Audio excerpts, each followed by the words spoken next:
welcome to the show. On today's episode, we have Vince Pitstick. He's been in the health and wellness field for over 15 years, beginning as a personal trainer and competition lifestyle nutrition coach, and now working as a functional medicine consultant. He has helped hundreds of physicians in the Midwest bring natural-based programs to their office with the latest in natural technology and coaching to help their patients, specializing in the areas of gut health, autoimmunity, blood sugars, weight management, fibromyalgia, and PCOS. Vince has helped develop programs that have transformed thousands of lives across the world. In today's episode, we will be going over my Dutch test, and it's going to give you a whole bunch of really insightful tips on why women get hormonal imbalances and throughout the stages in their life, what can happen and what can change, whether it's from birth control or pills or stress or all these other factors. So this is a really great episode, and I really want everyone to listen to Vince.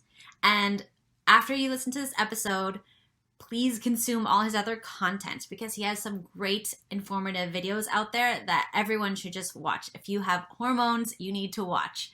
And also, I would like to possibly get you to go to the website to see a copy of my Dutch test so that you can follow along and see what he's talking about, so that if in the future you decide, and I highly recommend you do, to get your own Dutch test, then you would be able to base off what he's saying about mine, how you're doing. So that is a great tip, and please check it out. I'm going to have it in the show notes on my blog post corresponding to this episode, and you can check that out at khatibi.com. So thank you so much for being with us here today. Sure. Yeah, absolutely. Glad to be here. First, I have been following you for a long time. I think I heard about you on another podcast where you were going over somebody else's Dutch test. And even though I'm totally not like her, I thought it was the most interesting thing I've ever heard. So I wanted to go over mine and ask you some other questions. Sure, absolutely. Yeah, go ahead. Let's break it down. I think first it might be beneficial for your listeners to understand what a Dutch test is. And when we get into zooming out to zoom back in, when you look at Dutch completes, the one that we have, what is a Dutch test? When you're looking at urinary metabolites to track serum hormones.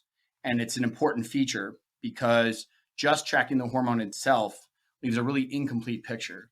So if I just look at, let's say, a serum, which is a blood level of estradiol, one, if I'm only getting one estrogen when there's 7 at least researched ones, then I'm looking at a very small picture. But two, actually by analyzing the metabolites and where they go, we're understanding how different factors impact your total overall hormone levels and where the imbalances are coming from in a way that we've never been able to as practitioners before.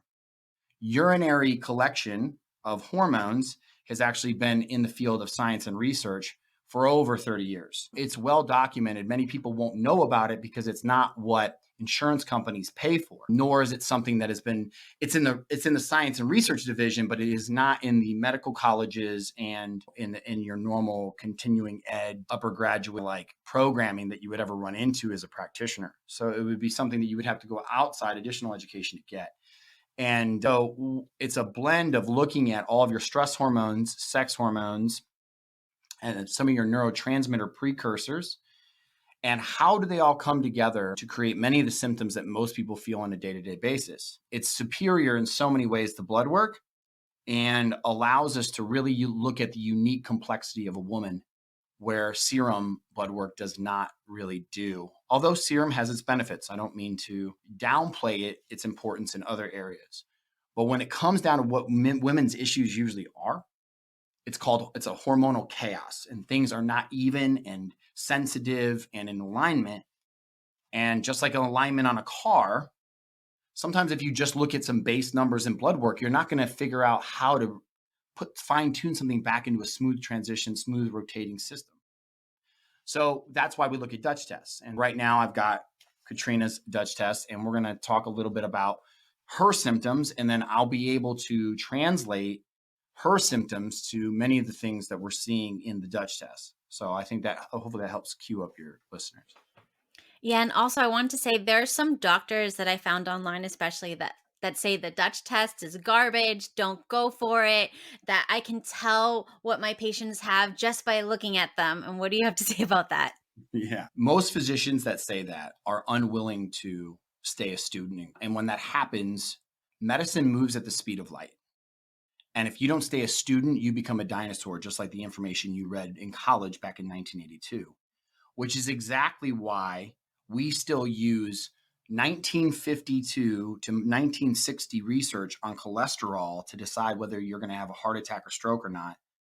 But there's been almost 80 years of additional resources that change the game in cardiovascular health, hormone health, and we just refuse as an industry to move forward at a fast enough pace. And then you, the individual, suffer from it. Looking at somebody doesn't tell you almost anything. Now, as somebody who changes his physiques, if you're someone who does physique enhancement programming like I do, and I review cases for coaches all over the world. A part of my new mentor program is I probably mentor over 100 coaches in about 20 different countries. And they bring me all their case studies. So I probably see about 300 case studies a week, not just my own clients. And I can tell you that, yes, there are certain things I can imply by looking at photos. But the reality is I don't know if I'm looking at a fossil or if I'm looking at what currently is going on, because fat and water will respond to things earlier in your life that are no longer in your system. Like you can gain a lot of fat in your hips being estrogen dominant, but then the estrogen can go away. And guess what's still there? The fat. It doesn't just go in and out with the tide with the estrogen. It's not that simple. So the idea that that's what I mean by a fossil. It's evidence that there was imbalance, but where are we at now? And so the idea that I can just look at somebody and tell is totally irrational. It is the reason we have injured so many more women. Women are the most injured in functional medicine, from doctors to nurse practitioners to health coaches to prep coaches, because we refuse to recognize their hormonal complexity and go the distance in our education and training and all the way down into how we build our practice and our coaching. And because we won't do that, women suffer. And that's what's happening. So when you have ignorance like that, I understand why they might say some of the things they do, but it's ignorance. It's ignorance and a lack of education. So I wanted to tell you a little bit about my symptoms first. When I was young, very lean, muscular without trying. I had probably very high testosterone because I had acne and no breast, flat hair, but some button hips, but still very lean and muscular without anything. I could eat a loaf of bread a day and float for a few minutes, and then the next day it was gone. What she's describing right there, let's stop right there to help people track history. What she's describing right there is what happens to about 1 in 4, 1 in 5 women in the United States. Is that in their early pubescent period, the way they developed, and it can be for a couple reasons. Some is genetics, some is diet, some is trauma for some people even. Some of it's athletics. Most women, where she would fall is what's called androgen dominant, meaning that her body's hormonal layout didn't rest heavy in progesterone. It didn't rest heavy in testosterone, although it could have, but we're going to separate testosterone and androgens, by the way. So androgens, I'll explain in a minute, but estrogen wasn't the stronghold for her. Really lean, muscle without trying too hard, cystic acne, maybe irregular period, usually a little bit more hair, whether it's peach fuzz or darker in certain areas. That is an androgen dominant female. Now, androgen dominance doesn't necessarily mean disease at the time. It just means that the pool of your hormone generally stays in the androgen ballpark. Androgens are responsible also for energy and focus, immune function. So you probably didn't get sick that often, or maybe you did at first, but then later on don't. And then it's also responsible for building muscle. And androgens, when cortisol is under control, keep you very lean. Later on, androgens with out of control cortisol will leave you swollen and can't lose weight. Yes. So then after maybe 18 or so, I went on the birth control pill. Everything was still okay. My periods before were very painful, extremely heavy, and it stops your period basically. So I didn't have to deal with that part. Well, which one again? I'm sorry. Which one did you go on? I went on a bunch of them, but I think eventually I settled on either Yaz or Yasmin. Yeah. Okay. everything was fine. And then around 26 or so, my husband was studying acupuncture and functional medicine. He's like, you have to get off the birth control pill. And I got off the birth control pill, and immediately for the first time in my entire life, I blew up. Yes. And fluid, gross. And I've been trying to deal with it ever since. Yeah. So this is a very common phenomena. And again, female athletes, people who you've got, even just your people pleasers that are high level students. Androgens have a tendency not to make you hungry too. Like I know you think in your past, you probably picked the thing that you probably don't recognize when we do histories is women tend to say that. Women will say, oh, I overeat. But what they're actually saying is, I binge in certain meals. Because if you look at a timeline of a woman's history, particularly when she starts getting into high school and she starts experiencing, and even earlier, late grade school now, because women are developing so much faster, they begin to experience body consciousness. And now you're either the stress of high school or the stress of sports, that you'll see that they don't eat at all. Usually breakfast is out. Maybe they get something in at lunch, snack possibly, and then nothing even through sports until they get home, and then they cram up 5 slices of pizza. If you actually did the calories on that for a growing girl, that's not adequate. Not to mention the nourishment's poor. That happens to androgen-based women because androgens are excitatory. So that type of person usually becomes a bit of a worrier later, busybody, yes man. There's just a behavioral tendencies that go along with each one of these. And some of it has to do with neurotransmitters, sex hormones, genetics, blah, blah, blah. I don't need to break all that down to specifics. I'm just giving you the trends. And so the reason that everything I share is important is cortisol is already going to be high in these people and they don't know it, but your body's still sensitive to it at the time. Androgens are high, and you either through a genetic pathway issue or some other things, maybe staying too lean, you weren't converting your androgens. Most androgens convert into estrogen. So because that wasn't happening and you were stressed out and the way you were eating and you didn't know, someone didn't get a hold of you and teach you how to fix that at the time, they just said, hey, no problem, put you on a birth control. So Yaz and then other oral birth controls, the whole design of them essentially is ethinyl estradiol. It's a synthetic estrogen mixed with a low dose synthetic progestin. It could be a norgestimate, 11-agest, lots of different progestin based birth control that are included in a pill version. And what they're essentially doing is they're almost leaving you a little estrogen dominant, most of them. And then but you don't have any estrogen, so it gives you some. So that's why things stayed cool for a minute. And it helps bring down androgens. So then you keep going through life, never changing some of the behavioral things that were like part of the aggravant to the situation. You got used to the metabolic rate that you had. Your hormones were being artificially propped up. That can actually cause pill-induced PCOS. We see that very often. And then again, we don't even know where your cortisol is at. You're not looking at any of these things because the pill's doing what it's supposed to do. But the minute and shout out to all the holistic practitioners out there, people that are like starting to wake up to the idea that birth controls, I hate to get into this topic, but any medicine, we're going to leave it at that, any medicine, new medicines that just came out, old medicines that have been around, they all have a side effect. There's no such thing as a miracle pill. They all have side effects. So whenever we label something as the easy pill, or it's just, hey, look at all the benefits, and then no one's discussing the negatives, when there isn't a pro-con conversation happening at the practitioner-patient level, saying, hey, here's the pros, here's the cons, everyone's just like pro, and then everyone wants to ignore the net negative effect that's happening in infertility and all the other issues. Now, for the average woman, birth control can be beneficial. Don't get me wrong, for a lot of reasons. I'm not here to say that they're bad. They're a tool. Unfortunately, though, when you don't fix some of the issues and you use it as an easy button, oh, slap it in this girl to take care of her problems and everything's going to be okay.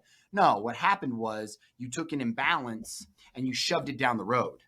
And whenever you trade the now for later, that cost is much greater later on. We see this in everything. So the problem is that the pill was in there, probably other aggravating some things. We could go back and forth whether it was the right answer for you at the time. You're a young girl who wants to deal with all this. But now you get to an age where you might want to have a baby and all kinds of other things going on. I can see your age here. I don't know if you've shared that with them. You're at a point where there might be a lot of things you want to do, and you're going to have there's a lot of issues that residually side effects. So when you pull the birth control out, now artificially your estrogen and progesterone was being propped up.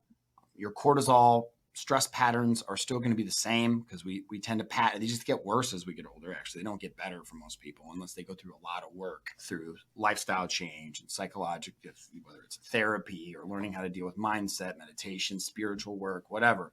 If you don't learn how to control the beast and you pull a birth control out on somebody who's already an androgen dominant female, this is what happens every time.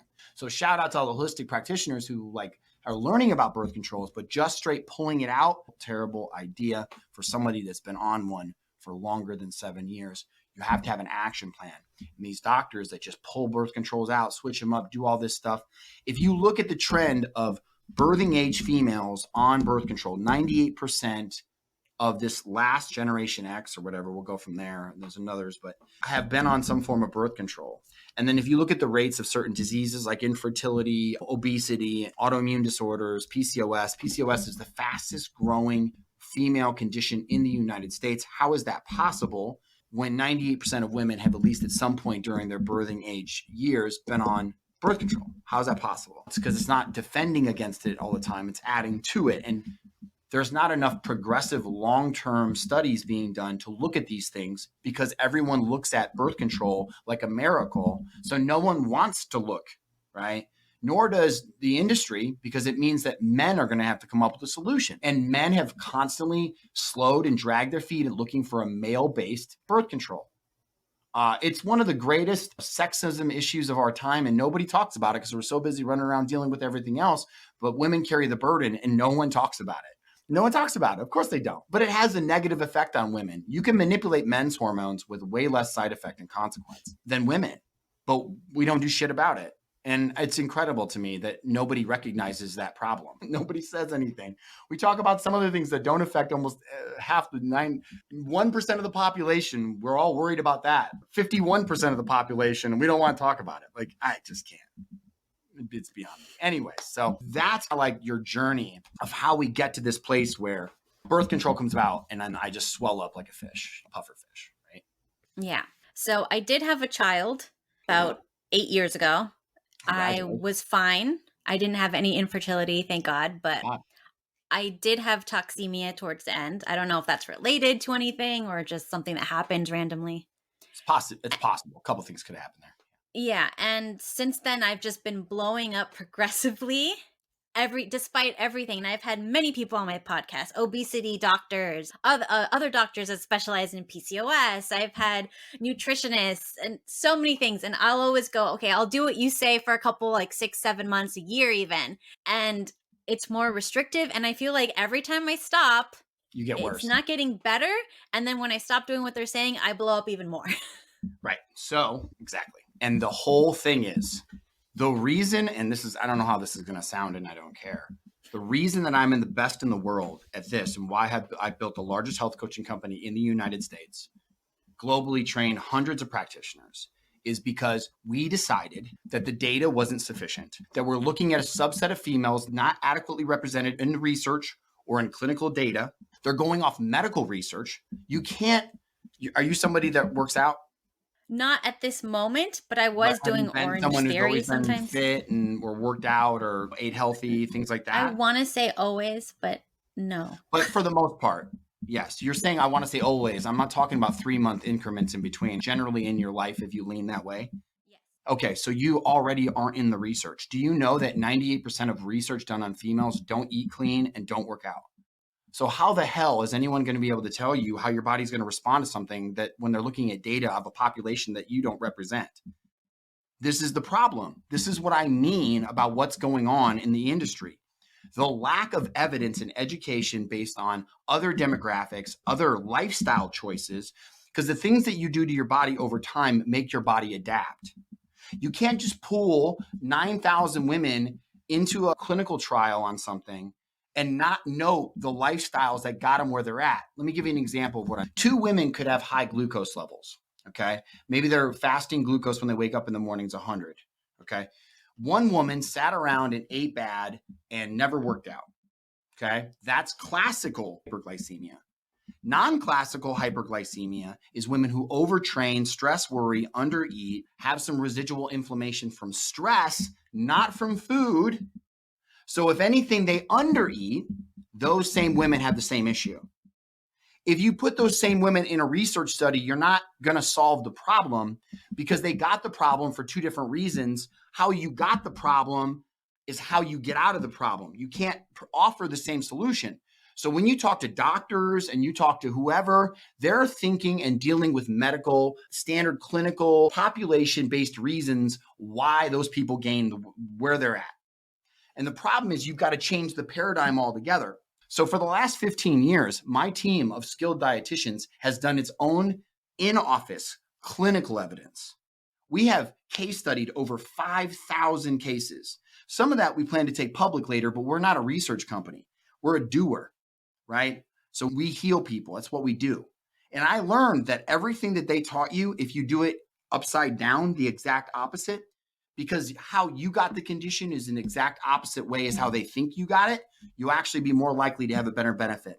Because what you're doing right now is like, excuse my terminology, but like a Chinese finger trap. I don't know if you've ever had one. When you stick your fingers in it, the whole trick of it is the harder that you struggle, the tighter it gets.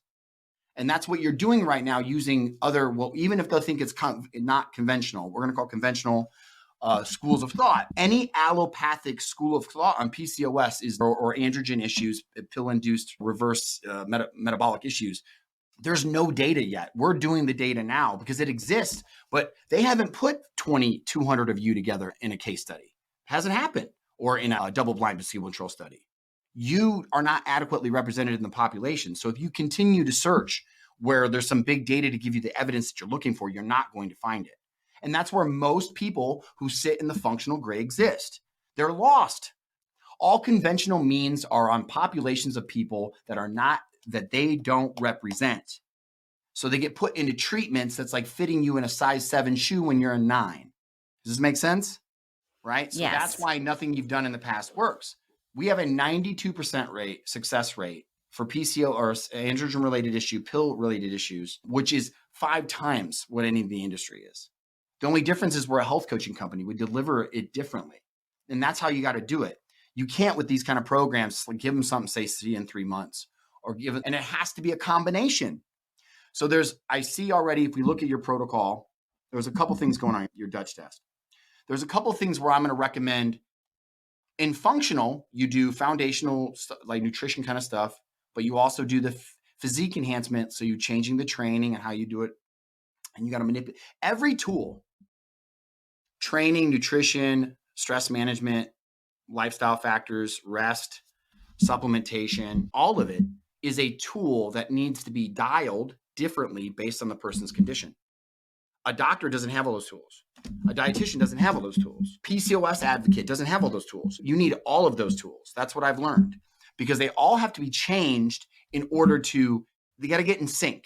It's like growing a lawn. A lawn has 7 factors that if you do them all correctly, your lawn will turn out amazing.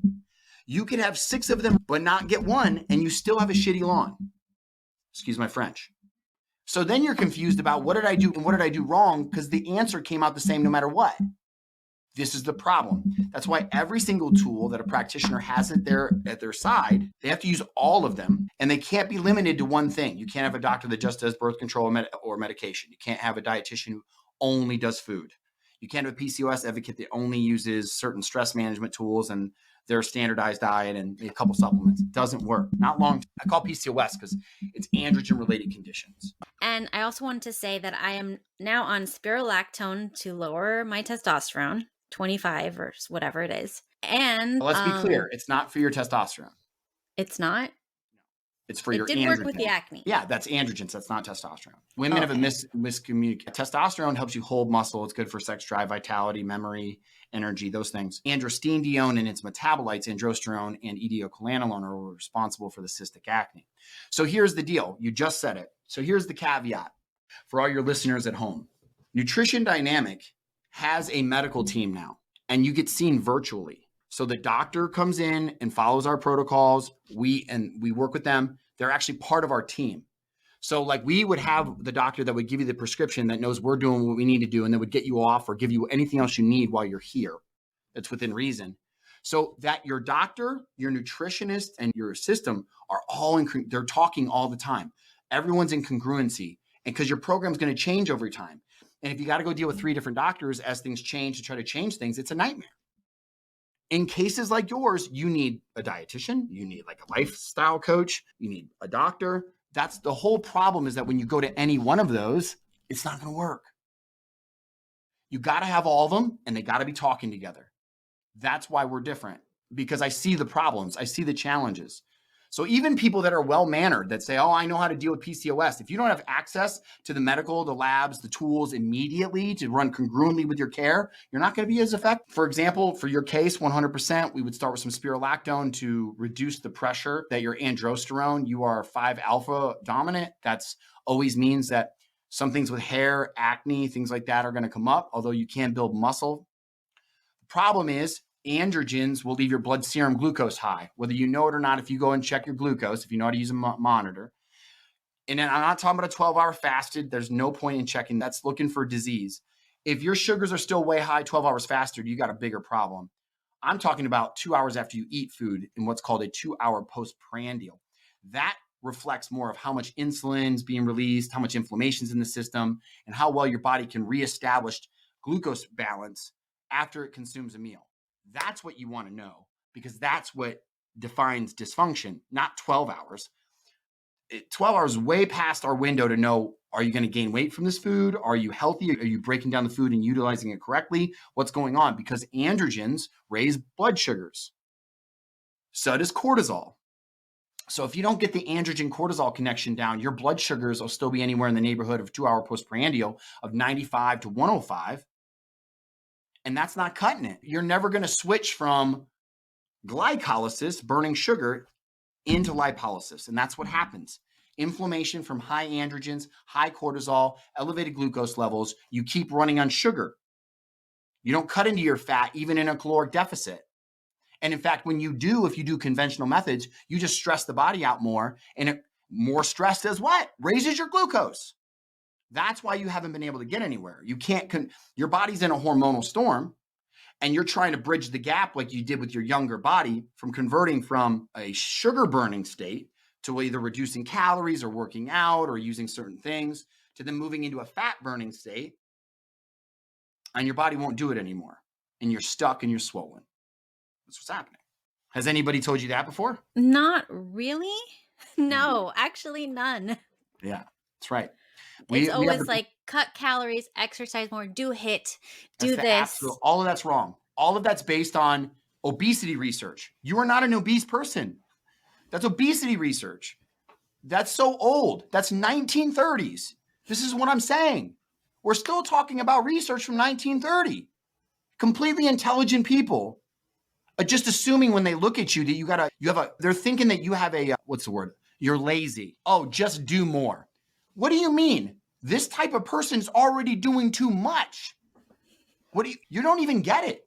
They don't even understand. So they look at, well, if you cut your calories back, they're looking at the law of thermodynamics. They're forgetting. Law of thermodynamics talks about the change of net energy of a system has to do with heat transfer, heat emission, and activity of the system, meaning energy burn of the system. People in this position no longer release additional heat. You'll notice that about you. You probably don't sweat too much when you work out. Your thermogenic effect of food, your thermogenic effect of your what they call thermogenic effect of food, so TEF. Then you've got your thermogenic effect of activity. Right? Those are the first two things to go down when this is happening, and your metabolism isn't working, because when you stay too low a calorie for too long, your body adjusts to that. It's like your eyes to light. Go sit in a dark room for 6 hours, then turn the light on. You're fine. You can adjust quickly. Go sit in a room for 3 years. You turn the lights back on, you're going to go blind. So the adaptation is a real thing, right? And so when you have high glucose levels and you're metabolically adapted, you actually gain weight doing obesity research methods, which is eat less, move more. You have to do the exact opposite of that, at least at first, to change the game. And you've got to become a fat burner again. So you have to be put through a process where all of your hormones come back into alignment. Everything down from leptin, which decides your hunger hormone and how many calories you consume, all the way to thyroid, cortisol, insulin, dopamine, epinephrine, estrogen, all the sex hormones. They all got to go back into alignment, just like when you were 20 years old, 15 years old. And then cortisol has to be right. Once all those things are back in play, guess what? You can now start burning fat again, as long as you don't stress the system out too much. So that's the reality. And what you can see from your hormone layout, and this is, I'm going to tell you a couple of things about your Dutch test that you don't like. What you'll notice is if you look at your total androgen production, you'll find that you're not making overproducing cortisol, but there's a trick to the Dutch test. If you actually go to page 5, so there's a little sneaky thing about bodies like yours. So high androgen females, androgen dominant females, which is what you are. You are also androgen dominant and estrogen dominant. This is a problem. So your body through the kidneys recycles cortisol into cortisone. So you'll see on page 5 where it gives you your daily free cortisol, but then it also shows you your daily free cortisone. And we always see this in high androgen females. Your cortisone is much higher than your cortisol. That means that you have unrealized stress hormone because your body, so your kidneys, that's why you got to keep water up. That's why like stress will raise some people's blood pressure, right? Because that pressure that comes from the angiotensic pressure from the conversion, cortisone, and long story short, vasodilation that comes from it or not, or lack of. And your body converts cortisol into cortisone, but then that cortisone circulates in the body. Free cortisone in the body, 10% of that converts back into cortisol. So what you're not recognizing is that while it looks like your cortisol is mild to moderate, you're actually high because that cortisone's high. And you can see you're spiking in the afternoon there and you're converting a lot of it. So believe it or not, you're actually overproducing. It's a little trick. You're leaning to the high end, which is what I would expect. High cortisol, high stress, estrogen dominance, androgen dominance. So your hormones are so out of whack that when you try to then do you think dieting more and doing more cardio is going to fix that? That's the stupidest thing I've ever heard in my life. Excuse whoever else you've had on. They just don't understand what they're saying.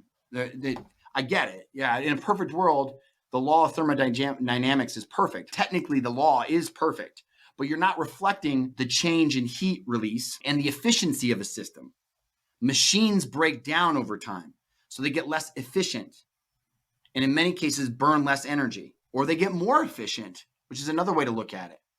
So they hold more calories. And then the more imbalanced they get, the more that they hang on to the water and the fat, because you can't even burn into the fat. You're not burning fat. Your sugars are staying high. You're eating protein. Protein raises your blood glucose through a process called neoglucogenesis. Because how am I cutting my calories and doing HIIT cardio, but my glucose is still 98? Where's the sugar coming from? Usually sugar reserves come from glycogen in your liver, but once you burn through that, where's the sugar coming from? It's amino acid conversion through your protein. So you are just eating your protein and then putting back on protein, eating your protein, putting back on protein. Meanwhile, your fat's staying the same or going up on occasion when you eat carbs. Because if you're protein adapted and your sugars are going up with protein, guess what happens when you add carbs into the mix? Whoop, weight goes up, especially if you've been under eating for a while. This is the reality of what's going on here. There are a lot of things you can do. Obviously, the other thing that I need to tell you is you need to do an autoimmune panel. I hate to announce this since we're just doing this. This is what happens when you do a live or recorded where I can say anything. Sometimes I will say anything. Your alpha and beta progesterone suggest an autoimmune disease. So when they're that far apart, I don't know if you're looking at this with me or whatever. Yeah. When you have them, do you see how far on the scale they are the opposite direction? Whenever a hormone has metabolites that go the exact opposite directions like that, and you're so 5 alpha heavy, in this case, there's high possibility for an autoimmune disease. So we have an autoimmune. Huh? I'm also on levothyroxine, very low dose. It was functionally more hypo, but very little, like on the border. So we convinced my endocrinologist to give me some of that. It didn't do much for me. No, it's not where your problem's at. If you fix the other hormone issues, your thyroid won't be so stressed out. Your thyroid's not where energy comes from. We know that, don't we? Right? Like energy doesn't come from one place. Like I can't go, hey, right here.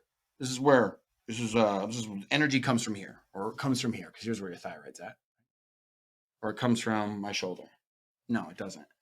Your cells, every cell in your body makes something called ATP. How you experience energy changes based on stress. So thyroid regulations, cortisol regulations, neurotransmitter regulations, how you experience that energy production. So food is how you produce energy. And if your body can't tap into energy reserves, it's going to come from the food you're eating daily.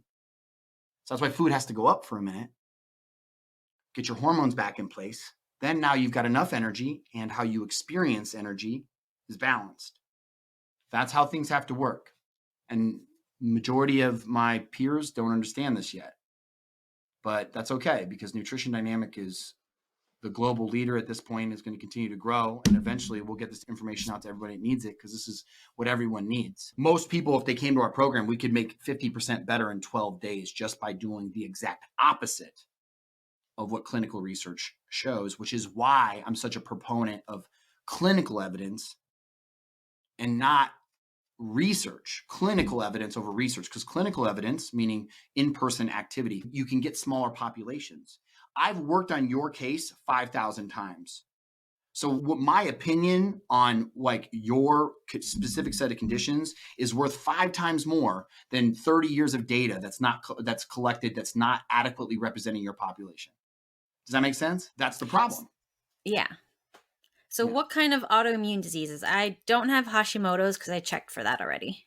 Yeah, it would be more, you'd want to look more tissue-based. So you'd start looking at dsDNA, you would look at RF factor, you would look at overall ANA. You need an ANA. I'm glad you did Hashi, though. Hashi is the number one to always check for. It's the most undiagnosed disease in the world. There's a whole lupus panel we could run, but we wouldn't have to go that far. You can do ANA, RF1, dsDNA, or HSCRP.